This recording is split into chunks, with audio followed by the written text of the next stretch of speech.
Charlie Kirk, the kids at the Catholic school in Minneapolis, the kids at the Catholic school in Nashville, and many, many, many more have all been taken from us via what I believe to be trans radicals.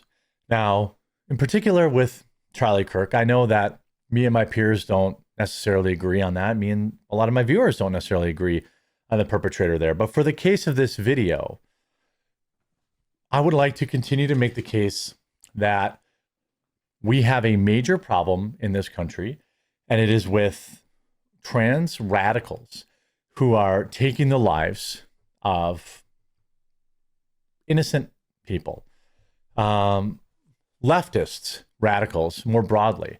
I can't remember if the person that attacked the ICE facility was trans or not. I believe they were definitely a leftist, but we have a major problem in this country. And while there are smarter people who are talking about geopolitics and other countries that are smarter than me and can talk about that, I can talk about this because I feel like, unfortunately, I've become an expert on it. And now we have yet another trans teen who goes by the name of Trinity Shockley, arrested and sentenced for a event at Indiana High School, Valentine's Day plot. A mass event obsessed trans teen admitted to plotting a Valentine's Day massacre at her Indiana high school. Trinity Shockley, 18, I'm assuming a biological man, is set to plead guilty to felony conspiracy to commit horrible crimes in return for receiving a maximum of 12.5 years behind prison plus 5 years probation, according to Morgan County Prosecutor's Office. Now, I believe you're in a bit of a tough position when you're talking about, thought crimes, things like that, right? Like, this was not that. Here we have Mooresville High School. Shockley, who authorities identifies as male. Okay, a female to male. What a coincidence. Just like Aubrey Hale. Just like the female in Wisconsin. Just like, Aubrey Hale, the female in Wisconsin. I believe the Minneapolis was biological male. Was arrested back in February after police received a tip that she had access to an AR and had purchased a bulletproof vest and was obsessed with these lunatics. This is also loosely related to, if you look up the Order of the Nine Angles, stuff like that, there's some interesting connections there with these people who become obsessed. This is just like the girl in Wisconsin who was obsessed with, Nicholas Cruz and all these other individuals. When officers searched Shockley's home, they found a twisted shrine to the Parkland lunatic Nicholas Cruz and other sick people. This is exactly the same as the Wisconsin shooter. They also found evidence that Shockley was planning an event at her own school, Mooresville High School, and was planning it to coincide with the anniversary of the Parkland shooting. In addition to jail time and probation, Shockley is also barred from researching these people for life, perpetrators of these crimes, and will be required to download monitoring software on all electronic devices to be held accountable. That is pointless. They could simply buy another cell phone. They could use public internet access. That is literally security theater. Shockley will be barred from ever owning a weapon. Again, doesn't stop illegal purchases, and will have to pay for mental health counseling. The teen is expected to make their guilty plea on November 24th. Shockley was apparently suffering from a mental health crisis again in the lead up to her arrest, with guidance counselor reporting the teen had been struggling over a recent OD of her mother. She was also the target of bullies, and after she and her father were severely injured in a car accident in 2022, became the focus of the community fundraiser to help her pay for treatment, according to her family. But then the teen's grief took a hateful turn, with investigators saying they found journals filled with swastikas and phrases like, "I hate you all," and "die, die, die." There is something, I don't know, people call it like, whether they call it MK Ultra or they call it, programming or whatever the term for this is. Smarter people than me can tell you. These people are all the same. We saw the same kind of scribblings in Aubrey Hale's in the Tranifesto. We saw the same kind of scribblings in the Minnesota shooters. Like, these are the same people reincarnated. It's almost like, again, I've been going to church for basically only a month or two now, so I don't feel really qualified to say this confidently. But one could argue it's like the same demon passing from one body to another, carrying out the exact same crimes. Demon infests these bodies. They become obsessed with other horrible events, which opens them up to, demonic infestation. And it's almost like the exact same demon. Now, you could say that demon is gender, quote unquote, affirming care.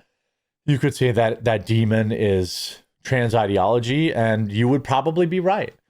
If you have a more biblical sound knowledge or base, maybe you could say it's an actual demon. And I could not disprove that.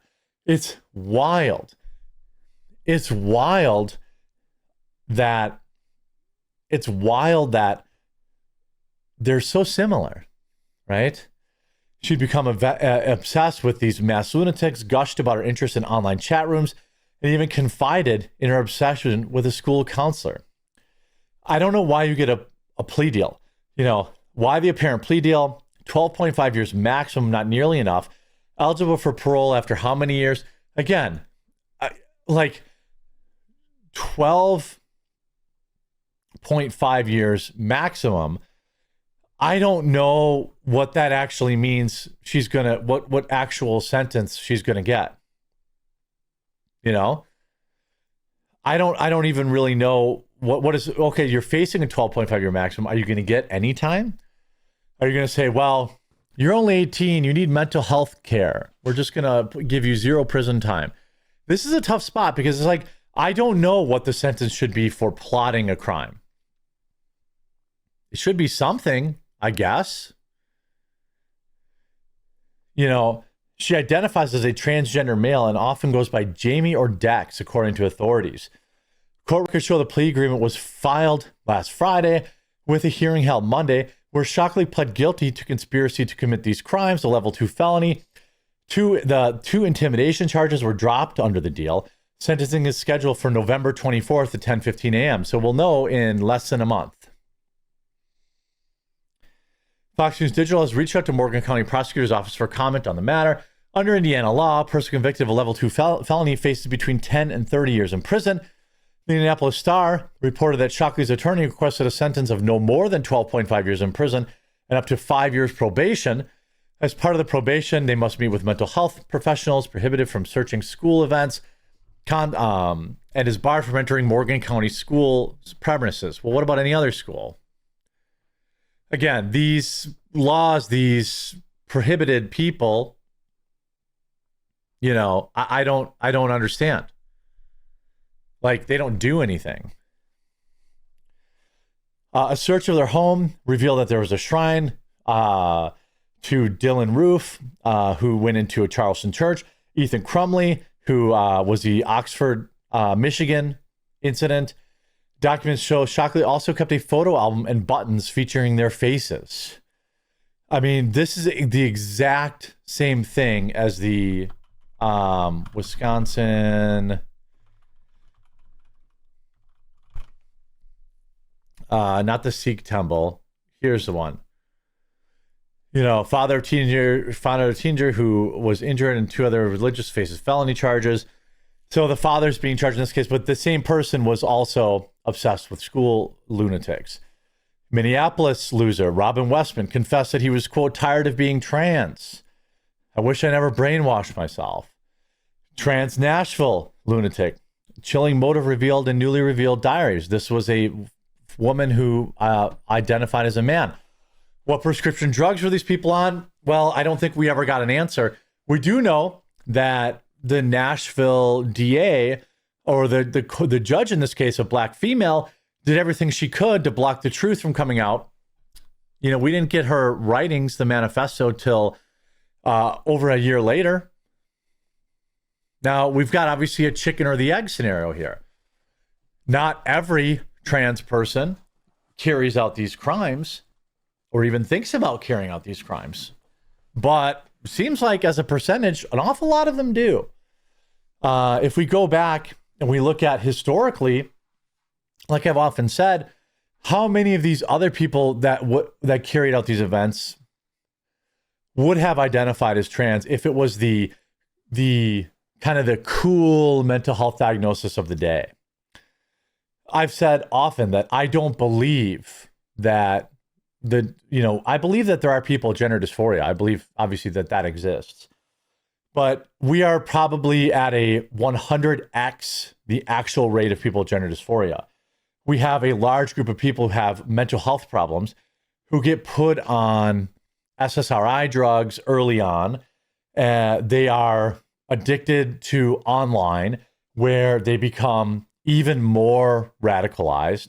They become more obsessed. They become groomed in online chat rooms. There's a reason that a lot of this stuff didn't happen pre-internet. Okay. I'm just saying, like, I'm not saying the internet needs to go, but I'm saying that it's a big part of this.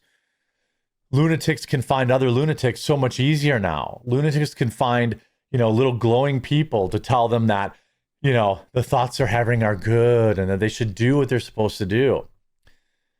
There's a very real thing, and it's scary out there, but it's time to stop pretending like we can't pretty easily identify which group of people are at risk for carrying out these attacks. I hope you're informed by this video. I'm glad that this was stopped before it could happen, and we'll talk to you again real soon.